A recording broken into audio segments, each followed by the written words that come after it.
Dream ബൈക്കോ സ്വന്തമായൊരു വീടോ വാങ്ങാൻ ലോണിനായി ബാങ്കിൽ പോവുകയാണെന്ന് കരുതുക. പക്ഷെ നിങ്ങളുടെ സിബിൽ സ്കോർ കുറവാണെന്ന് ബാങ്ക് പറയുന്നു. ഈ സാഹചര്യത്തിൽ നിങ്ങൾ എന്ത് ചെയ്യും?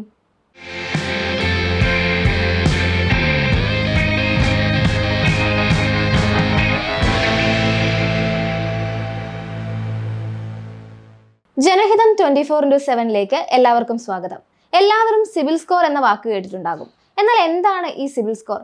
ഇത് എങ്ങനെയാണ് നിങ്ങളുടെ സാമ്പത്തിക ഭാവിയെ നിർണ്ണയിക്കുന്നത് എന്നൊക്കെ കൃത്യമായി മനസ്സിലാക്കാൻ പലർക്കും സാധിച്ചിട്ടുണ്ടാവില്ല. ഇന്ന് നമ്മൾ ഇക്കാര്യങ്ങൾ ലളിതമായി വിശദീകരിക്കുകയാണ്. സിബിൽ സ്കോർ എന്ന് പറയുന്നത് നിങ്ങളുടെ സാമ്പത്തിക കാര്യങ്ങളിലെ റിപ്പോർട്ട് കാർഡ് പോലെയാണ്.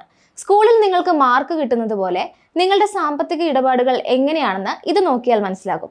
സിബിൽ സ്കോർ എപ്പോഴും ഒരു 3 അക്ക സംഖ്യയായിരിക്കും. ഇത് 300-നും 900-നും ഇടയിലായിരിക്കും. നിങ്ങളുടെ സ്കോർ 900-നോട് അടുത്ത് നിൽക്കും തോറും അത്രയും നല്ലതാണ്. നിങ്ങൾ ലോണുകളും ക്രെഡിറ്റ് കാർഡ് ബില്ലുകളും കൃത്യമായി തിരിച്ചടയ്ക്കുന്നുണ്ടോ എന്നതാണ് ഈ നമ്പർ സൂചിപ്പിക്കുന്നത്. ഇത്തരത്തിലുള്ള നിങ്ങളുടെ ഹിസ്റ്ററി അറിയാൻ വേണ്ടിയാണ് ഒരു ലോണിന് അപേക്ഷിക്കുമ്പോൾ ബാങ്കുകൾ ആദ്യം ഈ സ്കോർ പരിശോധിക്കുന്നത്. എന്തുകൊണ്ടാണ് സിബിൽ സ്കോർ പ്രധാനമാകുന്നത് എന്നുകൂടി നമുക്ക് നോക്കാം. നല്ല സിബിൽ സ്കോർ ഉണ്ടെങ്കിൽ ബാങ്കുകൾ നിങ്ങളെ എളുപ്പത്തിൽ വിശ്വസിക്കും. കുറഞ്ഞ പലിശ നിരക്കിൽ ലോൺ ലഭിക്കാനും ഇത് സഹായകമാകും. സിബിൽ സ്കോർ കുറവാണെങ്കിൽ ലോൺ കിട്ടാൻ തന്നെ ബുദ്ധിമുട്ടാകും. കിട്ടിയാൽ തന്നെ കൂടുതൽ പലിശ നൽകേണ്ടിയും വരും. ഇനി സിബിൽ സ്കോർ എങ്ങനെയാണ് കണക്കാക്കുന്നത് എന്ന് നോക്കാം. നിങ്ങളുടെ മുൻകാല സാമ്പത്തിക ഇടപാടുകൾ എങ്ങനെയായിരുന്നു എന്നതിനെ ആശ്രയിച്ചാണ് ഇത് കണക്കാക്കുന്നത്. നിങ്ങൾ കൃത്യമായി ബില്ലുകളും EMI-കളും അടയ്ക്കുകയാണെങ്കിൽ സ്കോർ ഉയരും. നിങ്ങൾ പണം തിരിച്ചടയ്ക്കാൻ വൈകുകയോ കൂടുതൽ കടമെടുക്കുകയോ മറ്റോ ചെയ്താൽ സ്കോർ കുറയും.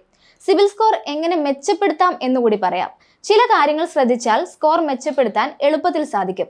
എല്ലാ ബില്ലുകളും EMI-കളും കൃത്യസമയത്ത് അടയ്ക്കുക.